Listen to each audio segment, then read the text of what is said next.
ဆိုတာအိမ်ရဲ့အုတ်တိုင်းကြီးတဲ့မရှိတဲ့သူတွေတွေ့တော့မိုးကမဲ့အိမ်ကြီးရဘွားနဲ့စမပြေချင်းဒုက္ခတွေခါစီကန်ခဲ့တဲ့အဖေကပြေဆုံးချိန်မိသားစုတစ်မိဝိုင်းထဲမှာ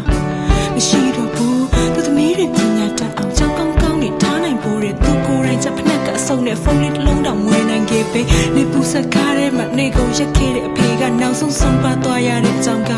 Brain hemorrhage ဆောင်းကြီးပြောတဲ့တပတ်ဆိုတာကိုကြားတော့ငိုနေတဲ့အမိကိုအပေးရင်အရာရာရင်ဆိုင်မယ်ဆိုပြီးပြိုလဲနေခဲ့တဲ့စိတ်ချနေနဲ့မကြီးမိရဆိုတဲ့အတွေ့ပေါင်းများစွာနဲ့ရိုင်းနေတဲ့ခြေလမ်းတွေကိုတက်မှတ်အောင်စူးစမ်းရရှိစက်ခဲ့ချမ်းသာရင်ဖေလိုရာကုန်ဖြစ်စီပေးမယ်လို့ကတိတွေပေးခဲ့တုန်းကပြုံးနေခဲ့တဲ့အဖေမျက်နှာပြန်မြင်အောင်မိရင်လုံသားတွေခွဲချခဲ့နောင်တတွေပြင်းတဲ့အဖေကိုကျေးဇူးဆက်ခွင့်ရခြင်းပေးလို့တစ်ခါလောက်လေးပဲဖြစ်ဖြစ်ပြန်လာပါအဖေ